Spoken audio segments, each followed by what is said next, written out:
तो पहले एक आवश्यक सूचना, टीसन टेलीस्कोप्स का नया स्टॉक आ गया है जिसमें मॉक्सिटॉफ मॉडल 135, 120, 95, 80 mm रिफ्लेक्टर्स और कुछ ईडी रिफ्लेक्टर्स, इसके अलावा कुछ 150 mm रिफ्लेक्टर्स और उनके कुछ सोलर फिल्टर्स और कुछ बाइनॉकुलर्स यूट्यूब वीडियोस में या हमारी वेबसाइट indiabinocularshop.com पे मिल जाएंगे। तो सबसे पहला क्वेश्चन जो है वो दीप ज्योति जी का है। ये पूछते हैं कि 25,000 में सर कौन सा बढ़िया स्पॉटिंग स्कोप है, उसके अंदर जो अच्छा अपर्चर मिल सकता है, लेंस का डायमीटर 80 mm, उसकी तरफ जाए। बहुत सारे ब्रांड्स हैं हमारे पास, बार एंड स्टाउट है, वाइकिंग है, हीलियोस है, ये सब यूके की कंपनीज हैं, सेलेस्टॉन है। इसके अलावा कुछ इंपोर्टेड ब्रांड्स भी हैं हमारे पास। पिक्चर्स शेयर कर रहा हूं तो आप इस पे जरा नजर रख सकते हैं अगर डिटेल जाननी हो। आगे चलते हैं तो आइलसान टुंडप जी पूछते हैं कि नया स्पॉटिंग स्कोप्स का स्टॉक कब आएगा। देखिए, स्पॉटिंग स्कोप्स का स्टॉक ऑलरेडी है, नए नए एडिशंस होते रहते हैं। तो आप हमारी वेबसाइट पे विजिट कीजिए या आप नीचे लिखे हुए नंबर्स पे हमसे कैटलॉग मंगा सकते हैं, हम आपको शेयर कर देंगे। अमित सूर्यवंशी जी का एक बहुत ही अच्छा क्वेश्चन है, प्राइमरी और सेकेंडरी मिरर को कैसे क्लीन करना है। प्राइमरी और सेकेंडरी मिरर को क्लीन करने का मतलब है कि उनके लेंसेज सेल होल्डर के साथ ट्यूब से उतारना, उसको डेलिकेट तरीके से उनको हैंडल करना, उसमें कॉलिमेशन का भी क्वेश्चन है और वापस कैसे उसको लगाना है और फिंगर इम्प्रिंट्स जो है उस पर ना आए। तो अगर हल्की फुल्की डस्ट है तो मैं रिकमेंड करूंगा कि आप उसको ना ही चढ़े। थिन एल्यूमिनाइज्ड कोटिंग होती है, सिलिकॉन डाइऑक्साइड की कोटिंग होती है, वो उस पर खराब हो सकती है। तो नीचे मैंने एक लिंक दिया है, आप उस वीडियो को वॉच कर सकते हैं। आगे चलते हैं, प्लेन लवर्स ही कहते हैं सर प्लेन स्पॉटिंग के लिए कौन सा बाइनोकुलर बेस्ट है। मेरे हिसाब से 7x50 या 8x40 या 7x35 फील्ड ऑफ व्यू आपका अच्छा लाना चाहिए ताकि बाइनोकुलर में जो प्लेन है वो रहे। 10x50 या 8x42, 12x50 इस टाइप से आप जा सकते हैं। इससे ज्यादा पावर में मत जाएं क्योंकि फिर पिक्चर हिलती है ज्यादा पावर में। परंजीत जी पूछते हैं सर कोनस ब्रांड का 20x60 mini giant fix zoom binocular का रिव्यू। परंजीत जी, इसका रिव्यू हमने किया था।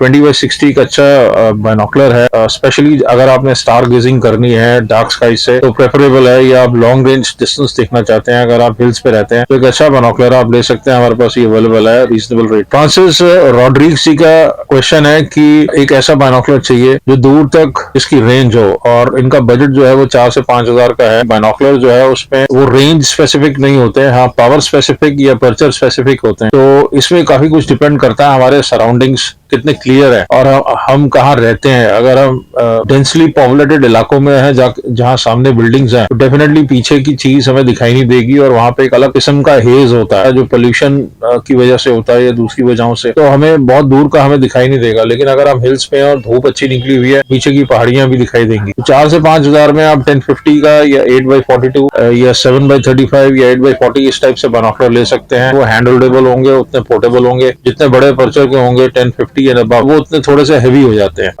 ज्यादा पावर में अगर आपने जाना है तो फिर आप स्पॉटिंग स्कोप में जाइए, उनमें पावर ज्यादा होती है लेकिन वो हैंड होल्डेबल नहीं होते क्योंकि हमारे हाथ की जो वाइब्रेशंस हैं वो उतना ही टाइम एम्पलीफाई हो जाती है जितनी पावर है। तो उस केस में फिर आपको ट्राइपॉड यूज करना पड़ेगा, फिर आपका बजट एक्सीड होगा। नेक्स्ट क्वेश्चन है देव जी का कि सर मेरे पास स्टार सेंस एक्सप्लोरर 114 AZ है, तो उसमें ये जूम आईपीस यूज कर रहे हैं एसपी बोनी का 7 to 21 mm का। स्टार सेंस की 1000 फोकल लेंथ है, तो 7 mm रफली 145-150 के आसपास आपको पावर देता है। मुझे जो जुपिटर है वो व्हाइट बॉल की तरह लगता है, छोटा सा। तो मैं समझ पा रहा हूँ आप सरफेस नहीं देख पा रहे हैं, जो जैसे जो व्हाइट उसके जो बैंड्स हैं, क्लाउड बैंड्स हैं जो 2 हैं उसके, वो आप देख नहीं पा रहे हैं। वो आपको मिलेंगे जब आपके स्काईज क्लियर होंगे। आप डार्क स्काईज में अगर लेके जाएंगे तो आपको बैंड्स भी दिखाई देंगे। और दूसरी बात ये कि होराइजन पे या सेट हो रहा होता है कोई भी प्लेनेट, तो उसकी डिटेल जो है वो इतनी क्लियर नहीं होती। क्लैरिटी के लिए वो जब ऊपर होता है तो तब वो ज्यादा बढ़िया से नजर आता है। तो या तो आप वेट करें अगले 3-4 महीने में जब वो ऊपर आएगा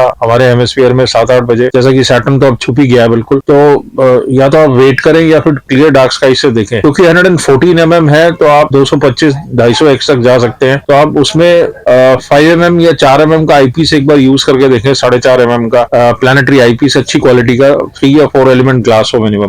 संजीव सरकार जी का एक बड़ा इंटरेस्टिंग क्वेश्चन है कि सर मुझे डीप स्काई फोटोग्राफी करनी है और 70,000 मेरा बजट है। संजीव जी, मैं ये बोलूंगा कि अगर तो आप बिगनर लेवल हैं तो डीप स्काई पे फोकस ना कीजिए, पहले टेलीस्कोप ऐसा लीजिए जो इजी इजी टू यूज हो और जो एक डिसेंट अपर्चर हो, जिसका डिसेंट अपर्चर मतलब अगर आप रिफ्लेक्टर यूज लेना चाह रहे हैं तो कम से कम 5 या 6 इंच का रिफ्लेक्टर हो, और अगर आप रिफ्रैक्टर में जा रहे हैं तो 90 या 100 mm रिफ्रैक्टर हो, और अगर आप मक्सूटॉप में जा रहे हैं तो मिनिमम 102 127 मक्सूटॉप हो आपके बजट के हिसाब से। तो वहां पे आप पहले ऑब्जर्व कीजिए। जहां तक एस्ट्रोफोटोग्राफी का सवाल है, तो वो सेकंड स्टेप है। जब आपको चीजें देखनी आ जाए तो वो सेकंड स्टेप है, उसमें मोबाइल कैमरा बहुत ही बेसिक तरीके से कैप्चर करता है। सेकंड स्टेप है तो डिजिटल आईपीस लगाएं।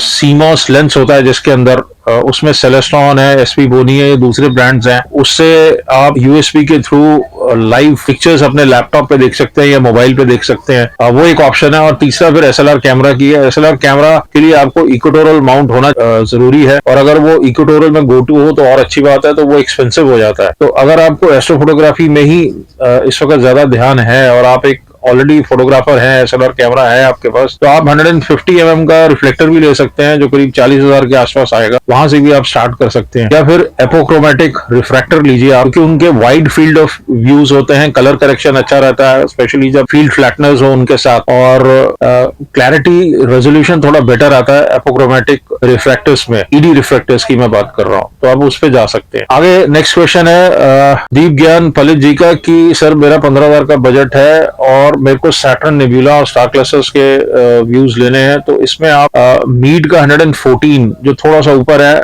114 mm का उसमें अपर्चर मिलता है, पैराबोलाइज्ड मिरर है, तो वहां आप जा सकते हैं। या फिर आप एक 80 mm रिफ्रैक्टर पे जा सकते हैं केसन के, या 17,000 में आपको ब्रेसर का भी मिल जाता है रिफ्रैक्टर, वहां आप जा सकते हैं। जहां तक सैटर्न की बात है, सैटर्न अभी 5:30 बजे 6 बजे सेट हो जाता है, तो आपको थोड़ा वेट करना पड़ेगा। जुपिटर वीनस आजकल निकले हुए हैं, वो भी सेट हो रहे होते हैं, तो उसमें आधा 1 घंटे की आपके पास विंडो है उनको देखने के लिए।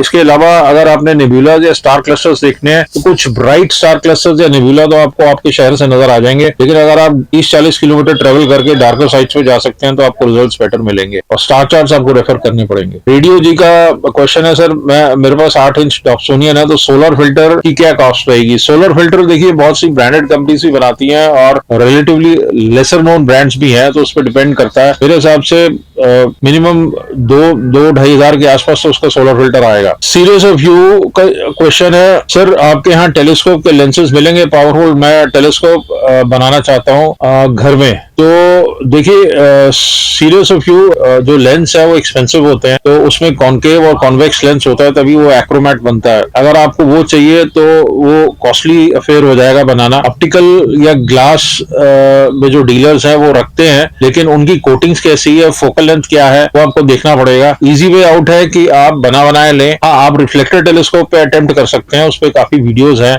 कुछ इंडियन वीडियोस भी उसमें बने हुए हैं हिंदी में, तो वो आपको हेल्प करेंगे, तो वो आप देख सकते हैं। लेकिन आपको फिर at the end of day ये सोचना है कि लेना ठीक रहेगा बना बनाया, या मैं खुद घर में बनाऊं। अगर घर में बनाएंगे तो काफी पेशेंस वाला काम है, इसमें कुछ गलतियां भी हो सकती हैं, तो आपको ये देखना पड़ेगा। आप पहले कुछ वीडियोस देख लीजिए और फिर उसके बाद सोचिए कि आपको बनाना है कि नहीं। आगे बबीब जी पूछते हैं सर, मुझे 2 बाइनोकुलर्स लेना है, एक छोटी बाइनोकुलर जो 1 से 2 किलोमीटर तक क्लियर दिखा सके, और एक ऐसी जो आसमान में उड़ते हुए पिजन्स है। पिजन हॉबी काफी लोगों की है, मैंने देखा है, काफी लोगों ने हमसे पूछा है, तो 20 से 30 हजार का बजट है उसके लिए। तो इसमें आकिब जी मैं आपको ये बोलूंगा कि आपको 1-2 किलोमीटर के लिए अगर छोटी बाइनोकुलर चाहिए तो नेशनल ज्योग्राफिक की 8x25 काफी अच्छी है, वाटर प्रूफ, 5,000 रुपीज में। अगर इससे कम के बजट में जाना है तो 3,000 3,500 में विजन किंग के भी है, या 4,500 में 8x32 के आसपास है, वो भी अच्छा बाइनोकुलर है। और अगर आपको पिजन्स देखने हैं तो उसमें 2 चीजें हैं, अगर आपने एरिया ज्यादा कवर करना है और 7x50 या आप 8x42 में जाएं, 8x42, 8x40 पोरोप्रिज्म में भी जा सकते हैं, 7x50 पोरो में जा सकते हैं। लेकिन अगर आपको वेरिएबल पावर चाहिए कि आपने देख लिया और उसको थोड़ा और पास से देख रहा है पिजन को, तो आप निकॉन का जो जूम है 10-22x50 वो कंसिडर कर सकते हैं। तो ये है कि उसमें जब आप जूम बढ़ाएंगे पिक्चर थोड़ी सी शेक करेगी, वहां आपको थोड़ा सा कॉम्प्रोमाइज करना पड़ेगा। नीलेश जी पूछते हैं कि national geographic 70 mm refractor telescope दोबारा कब आएगा? नीलेश जी हम उसका ऑर्डर हमने डाला हुआ है, तो वो माल चलेगा, क्योंकि तो नेशनल ज्योग्राफिक का शायद एक पीस हमारे पास स्टॉक में है, लेकिन नया स्टॉक जो है उसको आने में वक्त लगता है चाइना से 2 या 3 महीने में, क्योंकि बाय एयर अगर मंगाते हैं सामान जल्दी आता है लेकिन वो बहुत एक्सपेंसिव आता है और ड्यूटी भी फिर उसी हिसाब से लगती है। तो फेल खान जी का क्वेश्चन है पावर सीकर 114 EQ के बारे में कि सर क्या मैं जुपिटर वीनस अपने शहर से देख सकता हूँ, इंडियन सिटी से, और फुल मैग्निफिकेशन कितनी होगी, और क्या मैं 4mm IPS 3x बार्लो के साथ यूज कर सकता हूँ। तो फेल जी 114 EQ बहुत पुराना सीरीज का टेलीस्कोप है, power Sikar series. Power Sikar series में 4mm IPS जो है वो इतना बढ़िया नहीं है, ये मेरी अपनी पर्सनल फीलिंग है। आप डेफिनेटली उसको यूज कर सकते हैं लेकिन उसका फील्ड ऑफ व्यू बहुत नैरो है। बिगनर के लिए काफी डिसअपॉइंटमेंट होती है जब इतना narrow field of view 4mm। तो आप मान के चले एक ही IPS है उसमें काम का, और उसमें जो बार्लो है वो सिंगल एलिमेंट है, मेरे ख्याल 3x बार्लो आता है। तो 114 प्लैनेट्स के लिए और डीप स्काई के लिए ठीक है, लेकिन इससे बेटर ऑप्शंस हैं जो आप कंसिडर कीजिए इस बजट में। और अगर आप बिगनर हैं तो एजेड टेलीस्कोप में जाएं तो वो ज्यादा अच्छा रहेगा। इक्वेटोरल एस्ट्रोफोटोग्राफी के लिए या जिनको बहुत ज्यादा ट्रैकिंग करनी है स्काईज में और उनका साइंटिफिक बैकग्राउंड है या काफी पैशनेट है लर्न करने के लिए स्काईज के बारे में, कोऑर्डिनेट्स के बारे में, तो वहां पे वो जाएं। और जहां तक 3x बार्लो यूज करने की बात है, 4mm वो रिकमेंडेड नहीं है क्योंकि इतनी पावर 114 EQ नहीं ले सकता, वो 200, 200, 250 तक जा सकता है। शहर में है तो 180, 200 से ऊपर नहीं जाएगा पावर में। 3x बार्लो बिल्कुल भी आपको व्यूज नहीं देगा 4mm IPS के साथ। एक क्वेश्चन मेरे पास आया है, इनफैक्ट ये काफी बार आता है, इनका नाम यहाँ पे क्लियर नहीं है कि 130 में कौन सा बढ़िया टेलीस्कोप है।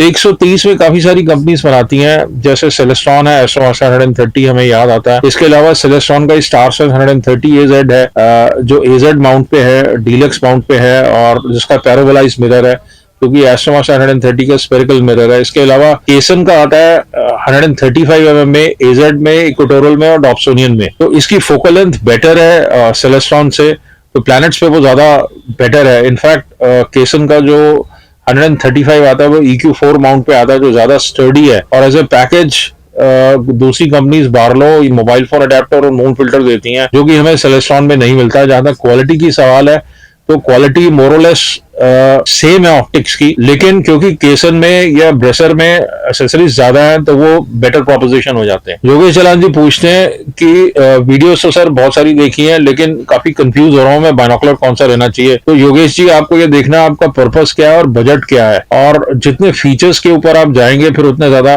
पैसे लगते हैं।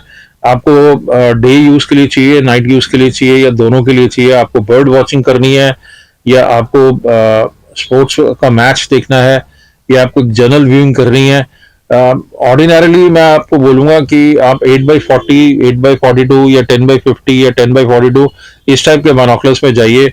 अगर पोर्टेबिलिटी चाहिए तो 735 या 8x25 भी ठीक है, लेकिन वो डे तक के लिए सीमित रहेंगे। नाइट में हल्की फुल्की स्टार गेजिंग इनसे थोड़ी डिफिकल्ट होगी। महमूद जी मेरे से पूछ रहे हैं कि मोहित जी मेरे को 130 चाहिए विद 3x बार्लो, तो ये कैसे मैं ऑर्डर करूं। महमूद जी अभी फिलहाल हमारे पास 135mm केसन का है या दूसरे या 130 AZ स्टार सेंस है। 130 EQ हमारे पास अभी स्टॉक में दोबारा आएगा। हमारे पास एस्ट्रोमास्टर 130 मोटर ड्राइव डेफिनेटली अवेलेबल है। आप नीचे लिखे हुए नंबर पे कांटेक्ट कीजिए और बार्लोस भी आपको मिल जाएंगे। तो इसके अलावा दूसरे मॉडल्स भी आप देख सकते हैं। प्रशांत कुमार जी का ये लास्ट क्वेश्चन है, वो ये पूछ रहे हैं सर 100 से 200x जूम वाला कोई बाइनोकुलर या मोनोकुलर सजेस्ट करें। प्रशांत जी मोनोकुलर तो इतनी पावर में नहीं आते हैं, हाँ स्पॉटिंग स्कोप जरूर आते हैं, तो उसमें आप विजन किंग का देख सकते हैं क्योंकि 100x तो नहीं लेकिन 90x तक पावर डेफिनेटली उसकी है। इसके अलावा मुझे कोई दूसरा स्पॉटिंग स्कोप किसी कंपनी का आज तक नहीं मिला जिसमें 60 या 70x से ऊपर की पावर हो। तो अगर ज्यादा पावर में जाना है या तो आप विजन किंग में जाइए या फिर एक टेलीस्कोप लीजिए जो डे और नाइट दोनों में काम आए, दिन में भी आपको इरेक्ट इमेज दिखाए। तो इसी के साथ ये वीडियो यहीं तक था। केसन का नया स्टॉक आने वाला है 1-2 दिन में, तो आप हमारी वेबसाइट पे नजर रखिए और यूट्यूब पे भी हम डालते रहेंगे जो जो प्रोडक्ट्स आए हैं। Thanks for watching.